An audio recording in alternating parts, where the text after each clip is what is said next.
एक ऐसी दुनिया जहां डेड कभी रुकते नहीं और लिविंग हमेशा अपनी लिमिट्स तक धक्के जाते हैं। हर पल जिंदा रहने की एक जंग बन जाता है। कुछ हीरोज ऊपर उठते हैं, इंसानियत गिरती जाती है और सर्वाइवल ही एकलौता कानून रह जाता है। यहीं से हर ज़ोंबी स्टोरी शुरू होती है। Welcome to the ultimate zombie recap season. Scottish Highlands में जिमी अपनी सिस्टर्स और कजिन्स के साथ टीवी देख रहा होता है। तभी बाहर एक लाउड सायरन बजने लगती है। उनकी आंट टूरांट दरवाजा बैंड करके सबको बोलती है कि बिल्कुल हिलना मत। घर के आसपास चेओस मच जाता है। सब पैनिक करते हैं। जिमी अपने फादर को बुलाते हुए दरवाजे के पास जाता है। तभी डोर वायलेंटली शेक होना शुरू होता है और अगले ही सेकंड ज़ॉम्बी जैसी क्रीचर्स, जिसे इन्फेक्टेड बोलते हैं, रूम को तोड़कर अंदर घुस जाते हैं। वो गर्ल्स पर तूत पड़ते हैं, उन्हें छीट फाड़ कर मार देते हैं। जिमी डोर के पीछे छुपकर डिस्ट्रैक्शन का फायदा उठाकर भाग निकलता है, पर दूसरे रूम में देखता है कि उसकी माँ को इन्फेक्टेड खा रहे होते हैं।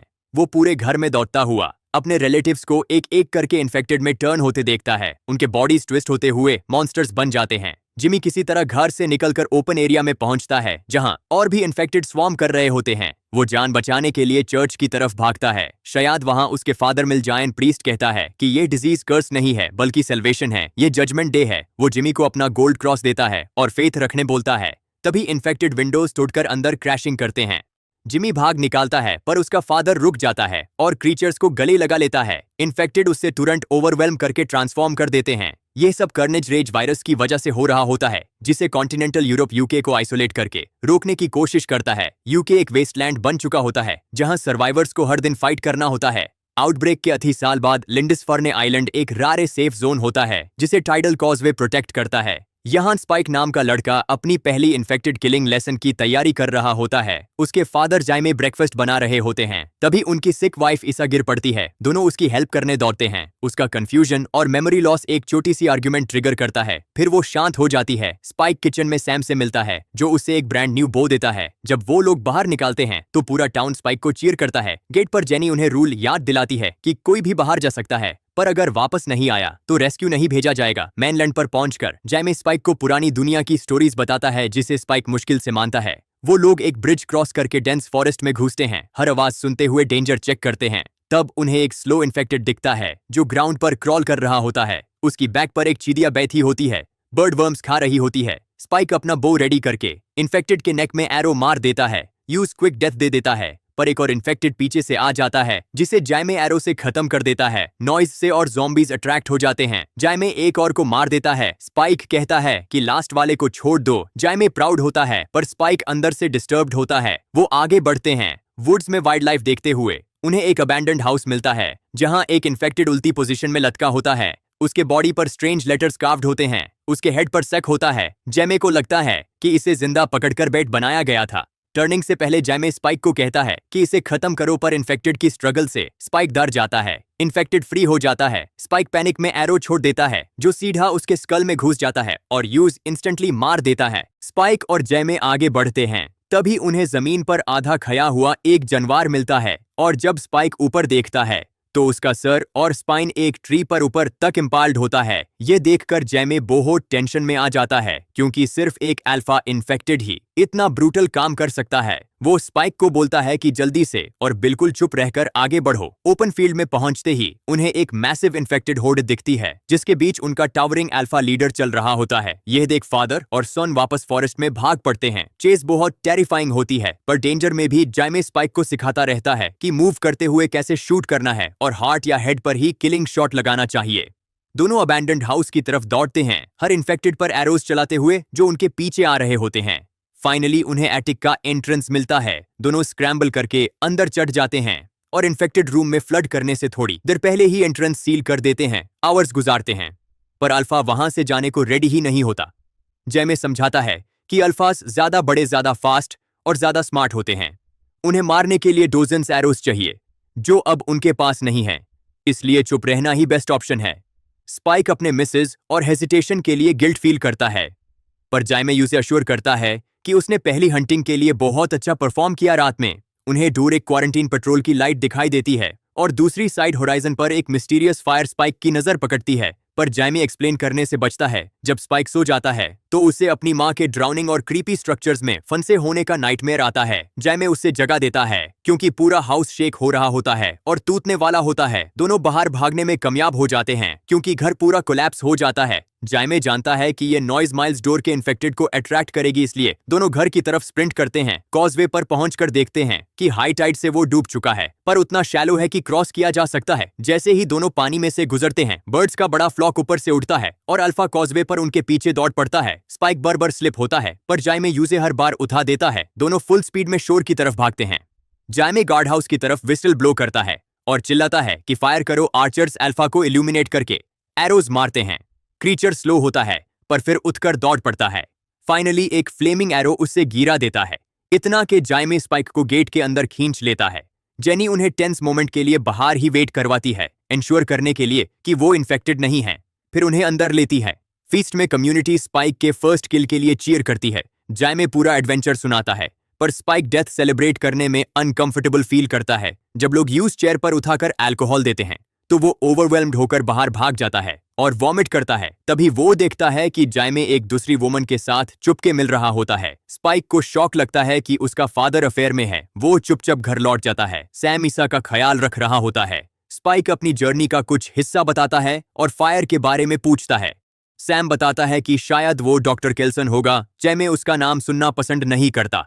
नेक्स्ट मॉर्निंग ईसा सिवियर हेडेक के साथ उठती है। वो मेडिसिन मांगती है, पर स्पाइक को नहीं पता होता कि कहाँ मिलेगी। जाइमे वापस आता है। स्पाइक उससे अवॉइड करता है, फिर हिम्मत करके पूछता है कि केल्सन को इसला के लिए बुला क्यों नहीं रहे। जाइमे मजबूरी में बताता है कि केल्सन सालों पहले पागल हो गया था। वो याद करता है 15 साल पहले फॉरेजर्स की एक टीम ने जैसे 1000 बॉडीज को परफेक्ट लाइंस में एक बड़ी आग के आसपास रखा हुआ देखा था। केल्सन डेड बॉडीज को आग में डाल रहा था और उन्हें वेव करके हेलो बोल रहा था। सब डर कर भाग गए। स्पाइक इंसिस्ट करता है कि इसला को हेल्प की जरूरत है और जैमे के अफेयर पर भी उससे कॉल आउट करता है। जैमे गुस्से में आकर स्पाइक को थाप्पड़ मार देता है, फिर तुरंत रिग्रेट करता है, पर स्पाइक भागकर अपनी माँ के रूम में चला जाता है। जैमे फॉलो करता है, पर स्पाइक नाइफ दिखाकर यूसे रोक देता है। जैमे आसानी से नाइफ ले लेता है, पर बात बढ़ने न देकर ब्लेड वापस दे देता है और चुपचाप वहां से चला जाता है।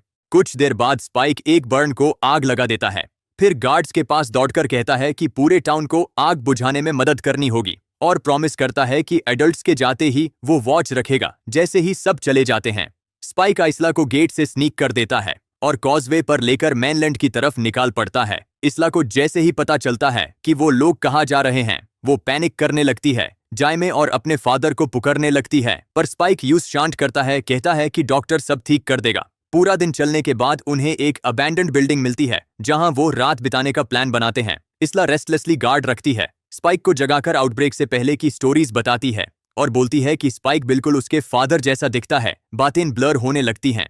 इसला स्पाइक को डैड कहने लगती है। स्पाइक यू से सुला देता है और गार्ड लेने की कोशिश करता है, पर थाका से वो सो जाता है। तब एक इन्फेक्टेड चुप के रूम में घुसकर उसके शूलेसेस को निबल करता है, पर वो वर्म्स नहीं होते, तो वो थूक देता है। फिर स्पाइक के फेस के पास जाकर बाइटे करने ही वाला होता है, तब किसी ने उससे वायलेंटली पीछे खींच लिया। स्पाइक उठकर सोचता है कि शायद ये सब सपना था, पर जब वो फ्लोर पर कॉर्प्स देखता है तो कंफ्यूज हो जाता है। इसला कहती है उससे नहीं पता क्या हुआ, पर फ्लैशबैक में दिखता है कि इसला ने स्टैच्यू पर उसका स्कल स्मैश कर दिया। मीनवाइल एक सोल्जर स्क्वाड एक ह्यूज होर्ड से भाग रहा होता है। फायरिंग करते करते कई सोल्जर्स बाइटे हो जाते हैं और तुरंत टर्न होके अपनी टीम पर ही अटैक करते हैं। सिर्फ 3 सोल्जर्स एक टनल तक पहुंचते हैं, गेट बैंड करते हैं। जो भी करीब आता है यूज गोली मारते हैं। टनल में आगे बढ़ते ही अल्फा उन्हें एम्बुश करता है। एक सोल्जर का हेड और स्पाइन तोड़कर यूज वेपन की तरह इस्तेमाल करता है, दूसरे को नॉक डाउन कर देता है। लास्ट सोल्जर डोर में घुसते इन्फेक्टेड को रोकने की कोशिश करता हुआ भाग निकालता है। स्पाइक और इसला अपनी जर्नी कंटिन्यू करते हैं। इसला की डिल्यूजन्स वर्स होती जा रही होती हैं। एक पुराने स्टैच्यू के पास इसला स्पाइक को फिर अपने फादर समझने लगती है। तभी उसकी नाक से खून निकालता है जो एक इन्फेक्टेड को अट्रैक्ट करता है।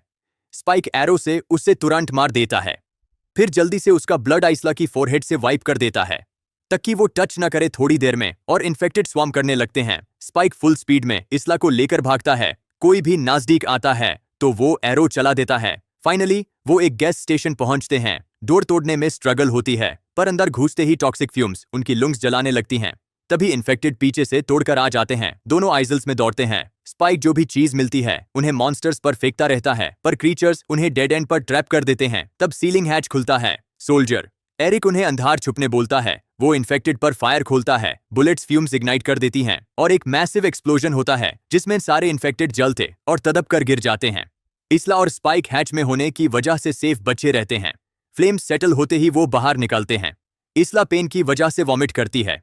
एरिक आकर उनसे डायरेक्शन पूछता है पर स्पाइक नहीं दे पता तो वो पैनिक हो जाता है। फिर समझता है कि उसके पास कोई और ऑप्शन ही नहीं है, तो वो इसला को कैरी करने का ऑफर करता है और तीनों मिलकर अपनी डेंजरस जर्नी कंटिन्यू करते हैं।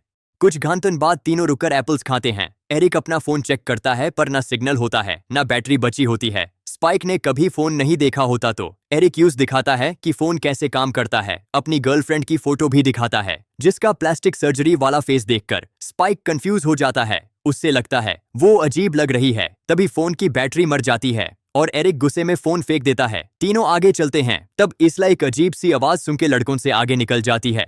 यूज एक अबैंडन ट्रेन मिलती है जिसमें हर जगह राट्स भरे होते हैं। अंदर उससे एक प्रेग्नेंट इन्फेक्टेड मिलती है जो पहले स्नाल करती है पर इसला की कंपैशन देखकर शांत हो जाती है। इसला उसकी डिलीवरी में हेल्प करती है। तब स्पाइक और एरिक पहुंचते हैं।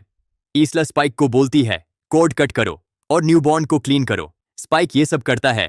तभी इन्फेक्टेड मदर रोर करती है और आगे बढ़ती है। एरिक टुरांट उससे गोली मार देता है और कहता है बेबी को भी मार देंगे, पर स्पाइक और आइजला नोटिस करते हैं कि बेबी एक्चुअली ह्यूमन है। एरिक ट्रिगर दबाने वाला होता है। तभी सीलिंग से एक इन्फेक्टेड आर्म आता है और यूज अपर खींच लेता है। कुछ सेकंड्स में अल्फा कैरेज में लैंड करता है और पता चलता है कि वो एरिक का सिवियर्ड हेड वेपन की तरह यूज कर रहा है। इन्फेक्टेड मदर को डेड देखकर अल्फा फ्यूरियस हो जाता है। स्पाइक एरोज चलता है पर इतना बड़े क्रीचर पर बहुत कम इफेक्ट होता है। स्पाइक, आइसला और बेबी ट्रेन से जंप करके ओपन ग्राउंड में दौड़ते हैं। तभी डॉक्टर केल्सन अपीयर होता है। वो सेडेटिव डार्ट फायर करके अल्फा को गिरा देता है। केल्सन अपना इंट्रोडक्शन देता है, कहता है कि वो आयोडाइन अपने स्किन पर लगाता है ताकि वायरस उससे अफेक्ट न करे। वो एरिक का हेड उठाकर अल्फा को सैमसन बुलाता है और बताता है कि वो सालों से इन्फेक्टेड को दूर से स्टडी कर रहा है। स्पाइक उससे अपनी माँ को बचाने की भीख मांगता है। केल्सन अग्री करता है और उन्हें अपने बोन टेम्पल में ले जाता है। ये एक डेथ श्राइन होती है जिसमें हजारों स्कल्स और बोन्स से बनाई गई पिलर्स होती हैं। केल्सन एरिक का हेड आग में डालता है, फ्लैश क्लीन करके पॉलिश्ड स्कल स्पाइक को देता है ताकि वो स्कल टावर पर रख दे। न्यूबॉर्न के बारे में सुन के केल्सन एक्सप्लेन करता है कि प्लेसेंटा ने बेबी को इन्फेक्शन से शील्ड किया होगा। वो इसला के टेस्ट करता है और रिवील करता है कि इसला को टर्मिनल कैंसर है। इसला रो देती है। स्पाइक शॉक में होता है। यूज लगता है मेडिसिन सब क्यूर कर सकती है, पर इसला यूज जेंटली कंफर्ट करती है, कहती है कि उससे पहले से शक था। पीछे से वो केल्सन को सिग्नल देती है और केल्सन यूज मेमेंटो मोरी और मेमेंटो अमोरिस समझाता है, यानी सही मोमेंट पर प्यार में मरने का चॉइस इसला बेबी स्पाइक को दे देती है और केल्सन के साथ जंगल में जाकर पीसफुली मर जाती है। स्पाइक अपनी माँ के सारे हैप्पी मेमोरीज याद करता हुआ रोता रहता है। केल्सन वापस आता है। उसका क्लीन्ड स्कल लेकर स्पाइक बेबी डॉक्टर को दे देता है और इसला का स्कल बोन टावर के टॉप पर रखकर सनराइज के बीच अपनी माँ को फाइनल गुड बाय देता है। सुबह सैमसन फील्ड में दौड़ते हुए दिखता है। केल्सन स्पाइक और बेबी को एक हिडन पिट में डाल देता है, पर सैमसन ट्रैप फाइंड कर लेता है और रोर करते हुए ट्रैप तोड़ देता है। केल्सन को पकड़कर क्रश करने लगता है। स्पाइक जल्दी से केल्सन का सेडेटिव नीडल पकड़ता है और सैमसन के आर्म में घुसा देता है। क्रीचर तुरंत सो जाता है और डॉक्टर बच जाता है। बाद में स्पाइक अकेला आइलैंड गेट तक लौट जाता है। बेबी को बास्केट में लेकर उसका नाम इसला रख देता है और जेनी के लिए एक नोट छोड़कर बोलता है बेबी क्लीन है, केल्सन पगल नहीं है। और स्पाइक नहीं चाहता कि कोई उसे ढूंढे। जेमे अपने बेटे को ढूंढने दौड़ता है पर टाइड हाई होती है, वो क्रॉस नहीं कर पाता। अति दिन बाद स्पाइक एक हार्डेंड सर्वाइवर बांध चुका होता है। मेनलैंड में अपना खाना हंट करता है। इन्फेक्टेड को एक प्रिसाइज शॉट में मार देता है। जब और मॉन्स्टर्स आते हैं वो स्प्रिंट करता है। तब एक मैसिव स्टोन वॉल उसका पाथ ब्लॉक कर देती है। एक इन्फेक्टेड उसे कॉर्नर करता है पर स्पाइक यूज इजीली फिनिश कर देता है। तब एक गास्प सुनाई देता है। वो ओल्डर जिमी होता है जो अब भी अपने फादर का गोल्ड क्रॉस पहनता है। वो स्पाइक की स्किल एडमायर करता है और बताता है कि अब वो अपनी खुद की टीम लीड करता है। तब और इन्फेक्टेड चार्ज करते हैं, ग्रुप वॉल से लीप करके साइड बाय साइड फाइट करते हुए पूरी होर्ड को मिनट्स में क्लीन कर देता है। सब हंस रहे होते हैं, अपनी विक्ट्री सेलिब्रेट कर रहे होते हैं। जिमी स्पाइक को बोलता है कि उन्हें दोस्त बनना चाहिए। नेक्स्ट वीडियो में सब और ज्यादा क्रेजी होने वाला है। ज़ॉम्बीज और तेज होंगे, एस्केप्स और टाइट होंगे और ट्विस्ट और भी ज्यादा शॉकिंग होगा। और सच बोलूं, अगर ये स्टोरी ने तुम्हें शॉक किया है तो नेक्स्ट वाली बिल्कुल हिला देगी। वो ऑलरेडी चैनल पर है, जाके अभी देख लो।